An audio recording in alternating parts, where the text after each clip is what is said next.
Good morning, everybody, and welcome to the Hindu CLAT daily quiz. All right.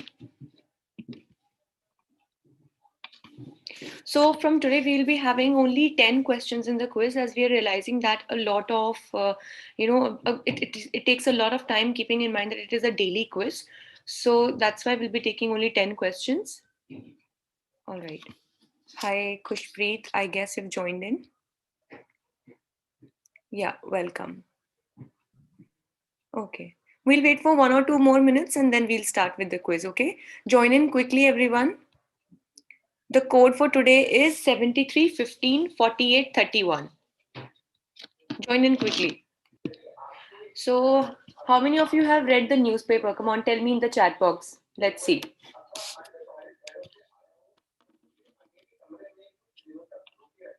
Tell me how many of you have read today's newspaper.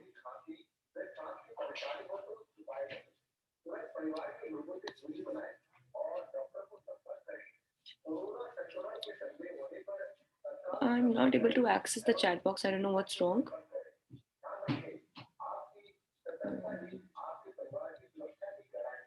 All right, anyway, I'll check it out after the quiz, okay? So should we start today's quiz? All right, we have 5 participants. Let's start the quiz and then the rest can join in later, okay? Okay, so I'm starting the quiz. We have only 10 questions today. From today, we will have only 10 questions. So be very careful as to what you're answering because we have less of chance to, to top the quiz. Let's see who is the winner for today. Okay. Let's see the first one. There are a lot of questions on union territories today because they're a very important topic. There are a lot into news as well. So the first article that we will be having today is over 60% of OBC Supreme Court posts vacant in IIM. All right, let's see what do we have as the first question. I hope you all must be knowing this is a comparatively easy question. Let's see. Who is the current Education Minister of India? The Union Education Minister. Who is the current Education Minister of India? Your options are Prakash Javadekar, Shri Sanjay Dhotre, Ramesh Pokhriyal Nishank, or Ravi Shankar Prasad. Come on, you all must be knowing this. A lot of, these ministers are very important. All right, let's see. Very good. Yes, so it is Ramesh Pokhriyal Nishank, who is the current education minister. And Prakash Javadekar, if I am able to recall correctly, so he is the IT minister, if I am not wrong. But please confirm it for yourself, like Ministry of Electronics and Information Technology. Ramesh Pokhriyal Nishank is the education minister currently in the country. All right. Bill to define Delhi Lieutenant Governor's powers moved in Lok Sabha. So Delhi itself is a union territory, and there we have the Lieutenant Governor, just like we have the Lieutenant Governor for Puducherry. Let's see what are the questions. There are a lot of questions for union territory today. They're very important, actually. Let's see what are the questions. Okay, be very careful while I'm reading them to you. When did Delhi come into being as a union territory with legislature? Your options are 1989, 1991, 1995, or 1994.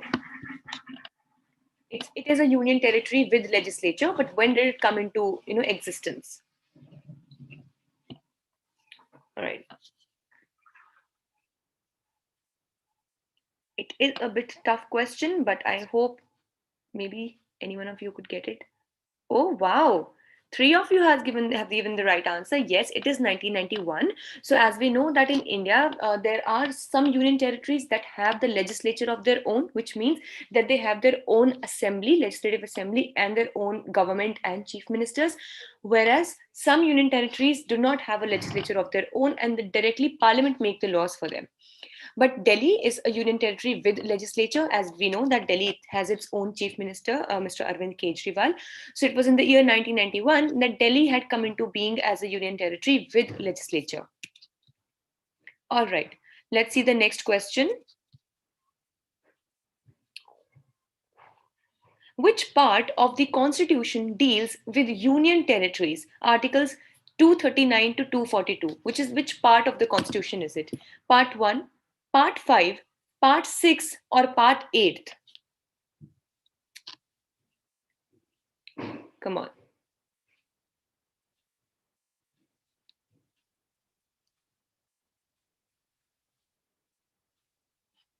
All right.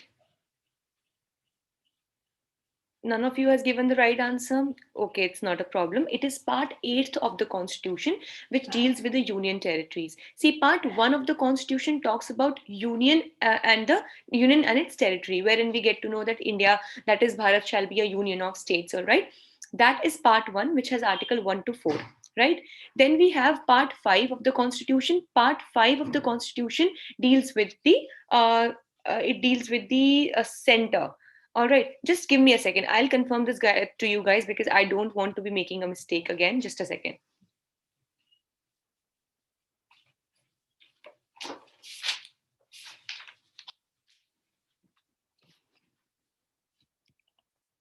Yeah, I'm right. Part 5, it deals with the center, that is the union. And then we have part 6, all right. Then we have part 6, which deals with the states. Okay. So part 1 deals with union and territory. Then part 5 deals with the union. And part 6 deals with the state. Part 8 deals with the union territories. Part 7 has been repealed, which means it is no more a part of the constitution. And on this account, I would take this opportunity to show you that this is what we call as the Bare Act. We were discussing, right? So, like, this is the Bare Act of the Constitution of India. So, herein you can find all the articles. So, these are all articles of the Constitution which are written in the exact language as you find in the real Constitution, which was drafted back then in 1950. All right, which was enforced in 1950. All right. So, this is how a Bare Act looks. Similarly, there are Bare Acts for everything, for the Indian Penal Code, Criminal Procedure Code, and everything. So if at all you wish to buy, so this will be a Bare Act that will be very handy for you all guys. All right, let's see the next one. Let's see the fourth question. We only have limited questions today, so be quick to answer.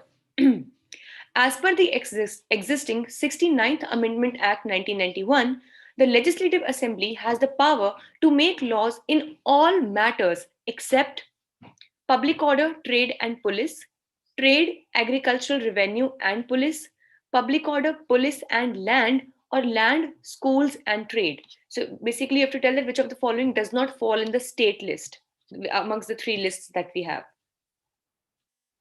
Does not fall, right? Okay, let's see. Okay. So it's a mix of voting. Basically, it is public order, police, and land. So all of these actually, these powers do not fall in the powers of the Legislative Assembly. So public order, police, and land. So that is why many a times, problems are faced by states and even the union territories. That because, specifically the union territories that have their own legislature, because their legislative assemblies are also not allowed to frame any kinds of laws, be it about the public order or the police or the land. Recently, I'll give you a very good example of this. That in the previous term of the AAP government of Arvind Kejriwal in Delhi, he had promised that he'd be building some stipulated amount of schools and hospitals in Delhi. But that particular target could not be achieved because it was the lieutenant governor, who was obviously appointed on behalf of the center, who did not give sanction for the land. So not unless you have land in your hand, how will you go about and start the construction, right? So that is how the problem and the friction was seen, because land was not the power which was there under the Legislative Assembly of Delhi as well. And even public order, police, and land, all of these are not included in the state list or even the list of for the Legislative Assembly. All right. So other than that, if we talk about trade, if we talk about agricultural revenue and schools, so these are all into different aspects, but these 3 are the ones which are not included in the Legislative Assembly powers to make laws. All right. Let's see the 5th question, then we will have the leaderboard. Which union territories have legislative assembly? In India, which union territories do have legislative assembly? So one, definitely, Delhi, Puducherry, Jammu and Kashmir, or all of the above have legislative assemblies. Very easy. The options are superbly easy. Please, I'm hoping all of you are giving the right answer. Which have the legislative assembly?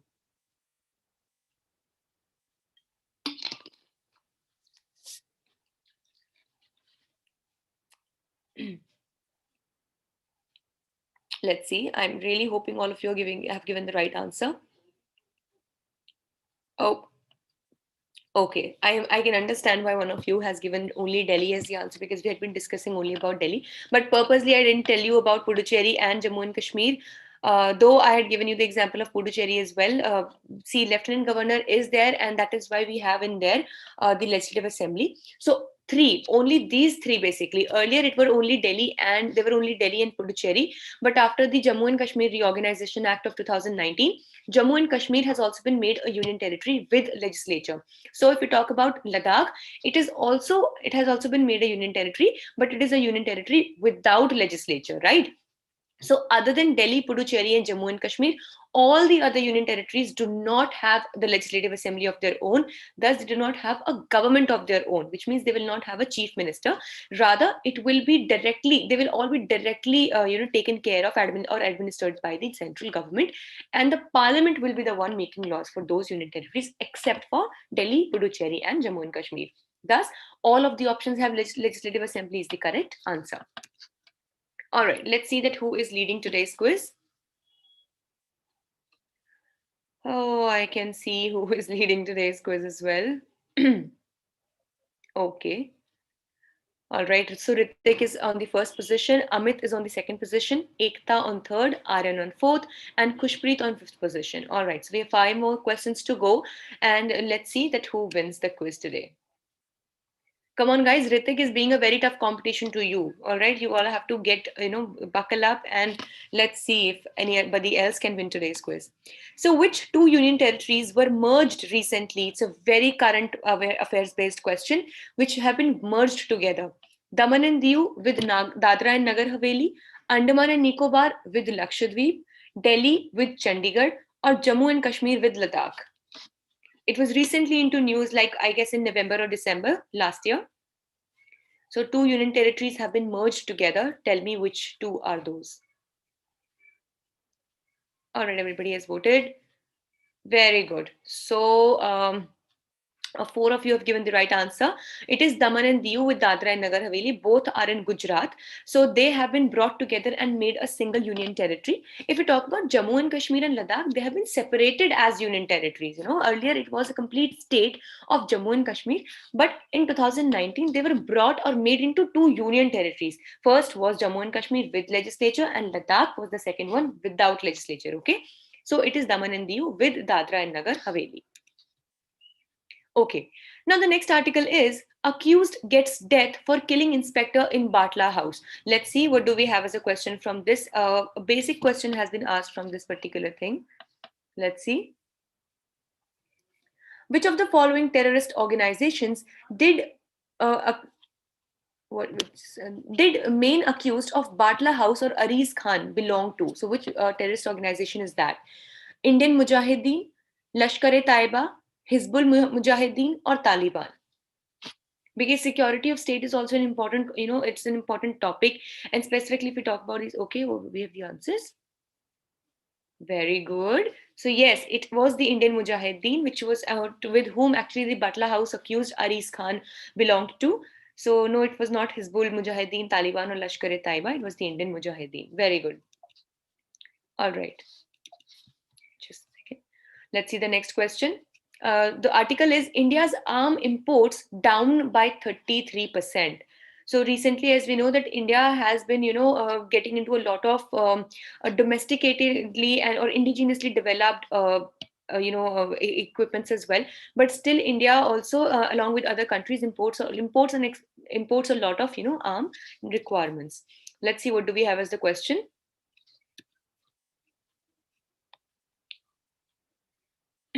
World's second largest importer of arms is second largest. Okay, your options are Saudi Arabia, India, Pakistan, or Russia.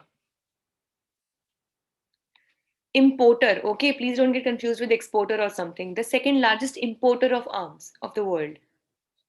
Saudi Arabia, India, Pakistan, or Russia.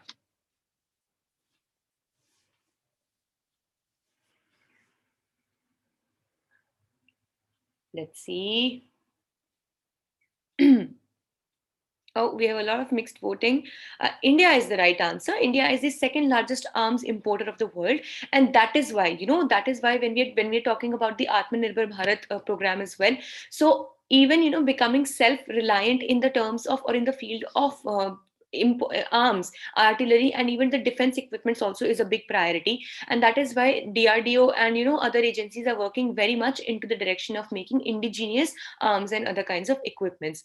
So here, if we talk about Saudi Arabia, Pakistan, Russia, and Russia is actually technically one of the largest exporters of arms, specifically if we talk about for India.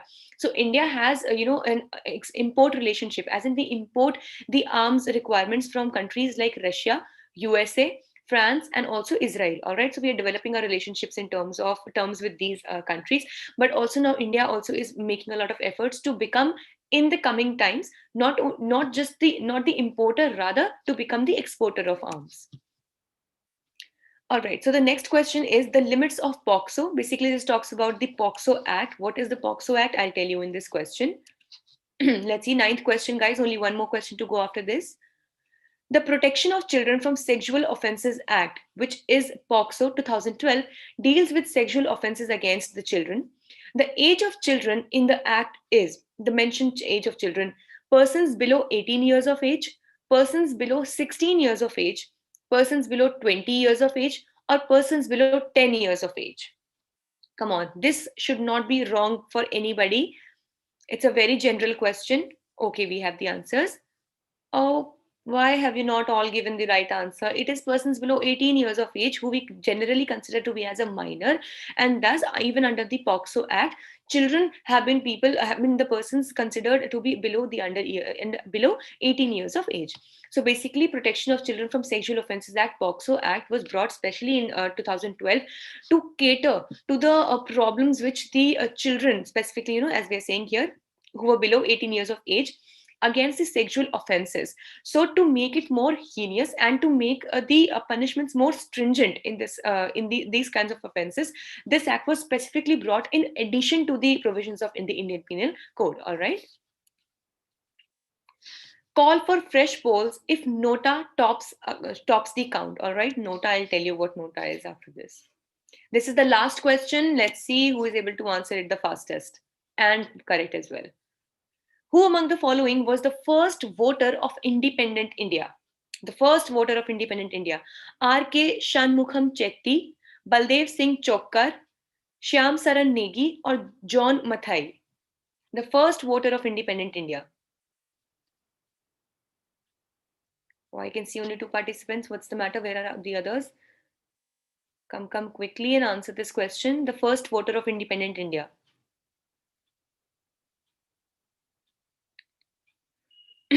It's a bit of factual question. All right. So four of you have given the right answer. Very nice. It is Shyam Saran Negi. So he was the first voter of independent India. And if I tell you specifically about nota, it is basically the option of marking none of the above. None of the above. So in the short form, it is nota. Basically, when we go to vote, so when we have the EVM, which is the electronic voting machine, we have the names of various candidates that are running from various political parties for a particular post, or for the MLA or any kinds of elections that are going on. Right.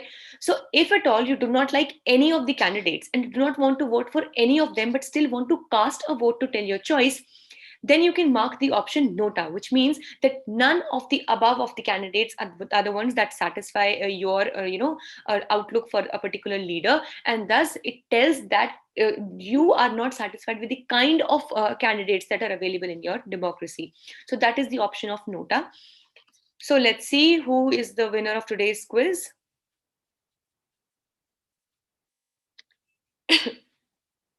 Oh, wow.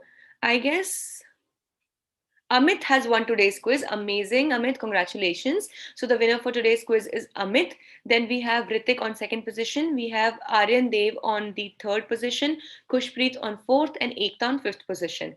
Congratulations to all of you, and also especially to Amit. So it was really good, guys. So good luck, and we'll see you tomorrow. Also, guys, we are bringing the podcast for our newspaper analysis. So if you do not want to see the discussion, you can also hear it within a day or two. We will have the podcast in your, you can find it on Spotify and other various platforms. We'll notify you accordingly.